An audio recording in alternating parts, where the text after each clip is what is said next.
rereading J.T. McCormick's book, How I Got There, How I Overcame Racism, Poverty, and Abuse to Achieve the American Dream.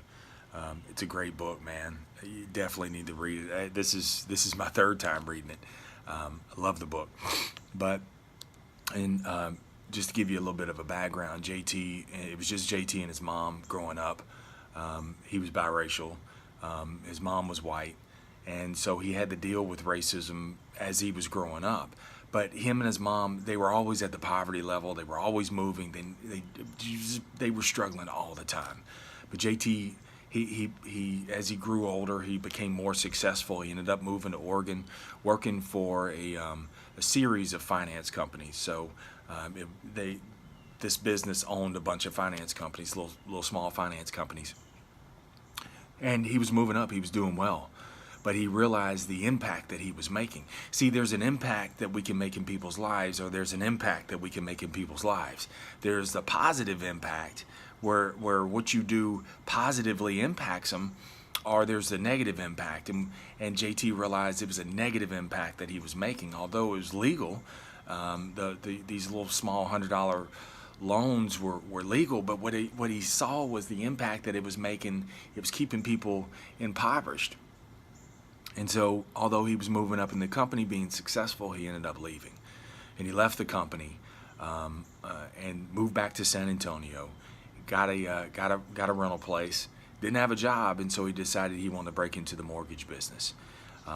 One way that he decided to do this while he was still working at the loan company was to change his names to the initials.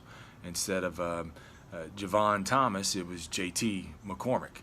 And so that way, when he filled out an application, they didn't know what race he was. So that way he could get his foot in the door. But he made it a vow to take the work ethic that his mom had. And on page 198, this is a pivotal moment in his life. And he said this, he said on page 198, she never quit. She always kept going. That memory inspired me to keep pursuing the mortgage companies, because he was trying to break into the mortgage business, to make one more phone call, to stop by one more office until I found my job. Mom did what she had to do in order to survive. I did what I needed to do in order to succeed. And so my question to you is this, are you doing what you have to do in order to survive? Or are you working and doing what you need to do in order to succeed? See, when you have to survive, it's a vicious cycle, dude. You stay on that one path and you're just trying to catch that next breath. So you're struggling just to you do what you have to do in order to get one more breath, to get one more month, to get one more a little bit more slack in the line. And you do what you have to do with that.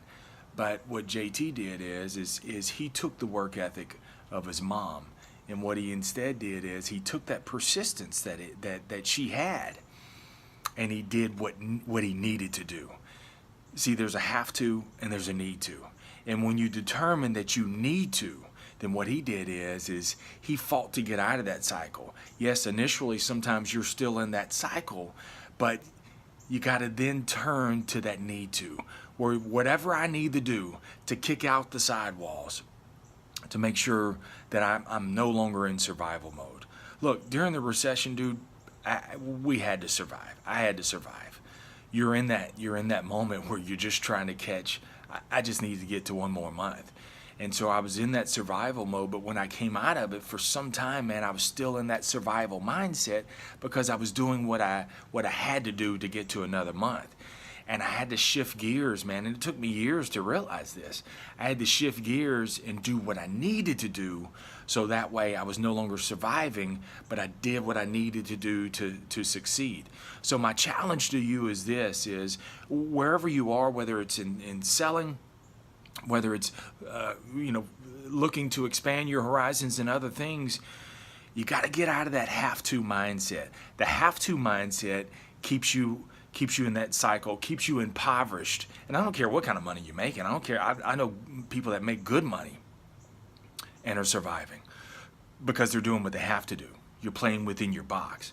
Or you do what you need to do, and that's going above and beyond. It's the one more mentality that JT is talking about, and kicking out the sidewalls, working even when you're tired. One more phone call, one more knock on the door, one more place of business to show up, and that one more mentality, man. It's always going to be one more. You have that one more mentality, man.